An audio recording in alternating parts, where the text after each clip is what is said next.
నమస్తే అందరికీ. సమ్మర్ వచ్చిందండి. కొత్త ఆవకాయ పచ్చడి హడావిడి స్టార్ట్ అయ్యే ఉంటుంది అందరి ఇళ్లలో. అలాగే వడియాలు కూడా. ఈరోజు వీడియోలో కొత్త ఆవకాయ ఎలా పెట్టాలో చూద్దాం. మన తెలుగింటి సాంప్రదాయం అండి. అమ్మని ఆవకాయ పచ్చడికి అంత ఇంపార్టెన్స్ ఇస్తాము. నేను కొత్తపల్లి కొబ్బరికాయలు 20 కాయల వరకు తీసుకున్నాను. అవి శుభ్రంగా కడుక్కొని తుడిచేసుకుని ముచ్చుకు తీసేసుకోవాలి. మనకు కావాల్సిన సైజులో ముక్కలుగా కట్ చేసుకోవాలి. చిన్నవిగా కాకుండా పెద్దవిగానే కట్ చేసుకోవాలి వీడియోలో చూపిస్తున్నట్టుగా. అవి ఒక అరగంట పాటు ఎండలో పెట్టాలి. ముక్కల్లో తడి ఏమన్నా ఉంటే ఆరిపోతుందండి.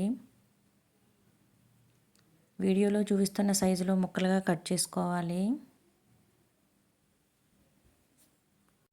నేను వీడియోలో చూపిస్తున్న మెజర్మెంట్తో ఆవపిండి రెడీ చేసుకోవాలండి. 20 కాయలకి మెజర్మెంట్స్ సరిపోతాయి. ఒక గిన్నెని మెజర్మెంట్గా తీసుకోండి. అన్నీ కలిపిన మిక్చర్ నాకు 2 గిన్నెలు అయ్యింది. ఈ కలిపిన మిక్చర్లో కొంచెం పసుపు వేయండి. మిక్స్ చేసేసుకోండి. ఇదిగోండి వీడియోలో చూపిస్తున్నాను కదా. ఒక గిన్నె కొలతగా పెట్టుకోండి. ఒక గిన్నెకి 2 వంతులు ముక్కలు వేసుకోవాలి. నాకు 2 గిన్నెలు అయ్యింది అన్నాను కదండి. ఒక గిన్నె వేసేసాను. ఇదిగోండి రెండో గిన్నె. మీరు ఏ గిన్నె అయినా తీసుకోవచ్చు. ఒకటికి 2 వంతులు ముక్కలు వేసుకోవాలండి. అన్నీ కలిపిన మిక్చర్కి 2 వంతులు ముక్కలు వేసుకోవాలి.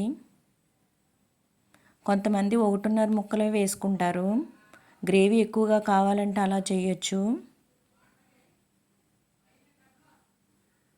ఇదిగోండి వీడియోలో చూపిస్తున్నాను కదా. ఆ గిన్నెతో 4 వంతులు వేసుకోవాలండి ముక్కలు. కొంచెం పెద్దగానే ఉండాలి ముక్కల సైజు.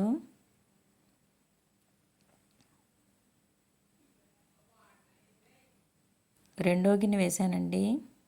అది మూడో గిన్నె కూడా వేసేయండి.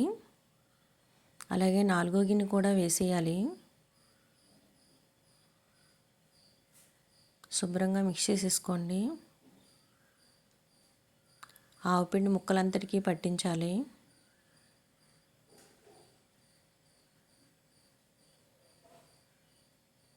మా గోదావరి జిల్లాలో కొత్త ఆడపిల్లివారు మగపెళ్లివారికి ఆవకాయ పంపే సంప్రదాయం ఉంటుందండి.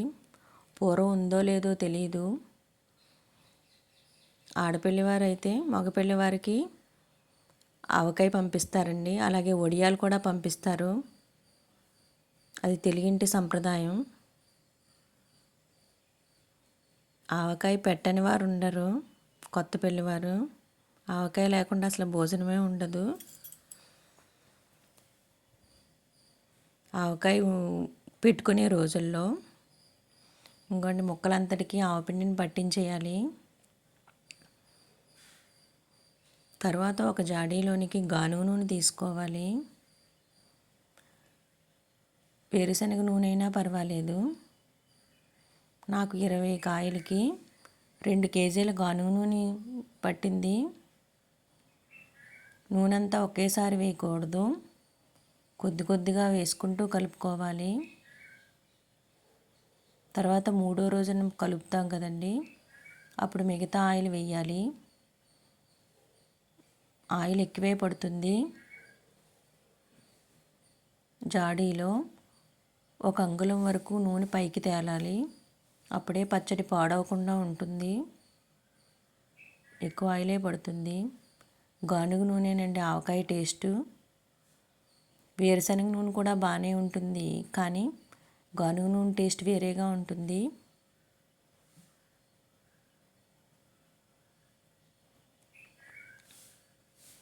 శుభ్రంగా కలిపేసుకోవాలి. ఆయిల్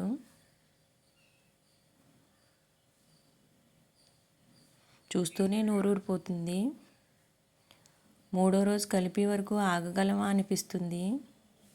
ఇప్పుడే తినేయాలనిపిస్తుంది. ఆ స్మెల్లే బాగుంటుందండి, ఆవపిండి స్మెల్. జాడీలోకి ఆయిల్ వేసుకున్నాం కదా, కొద్దిగా అందులోకి ట్రాన్స్ఫర్ చేసేసుకోవాలి.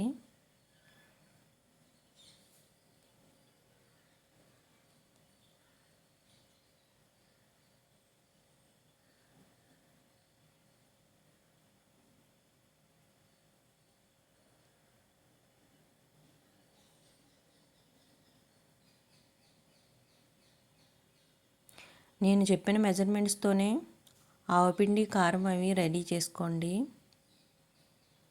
ఓ 1/2 కేజీ ఆవాలకి 1 సేరు ఆవపిండి అవుతుంది.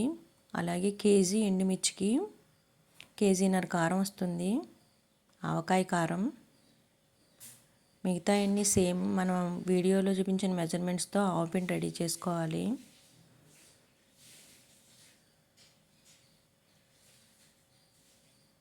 ఇంకొంచెం జాడీ నిండా వచ్చేసింది ఆవకాయ. ఊరిపోయి కిందకు దిగిపోతుందండి నిండా పెట్టిన. మనం మూత పెట్టేసుకొని క్లాత్ కట్టేసుకోవాలి. 3వ రోజున మళ్ళీ మిగతా ఆయిల్ వేసి మిక్స్ చేసుకోవాలి.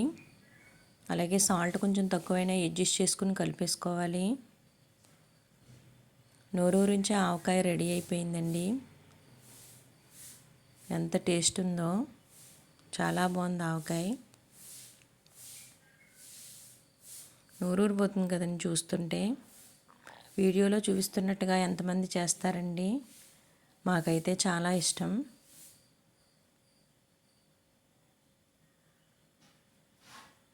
ఆ టేస్ట్ వేరే లెవెల్ ఉంటుందండి. శుభ్రంగా 3వ రోజు తినేసాను ఆవకాయ అన్నం. అమ్మ ఆవకాయ అన్నం టేస్ట్ ఎప్పటికీ మర్చిపోలేము. Thank you for watching this video.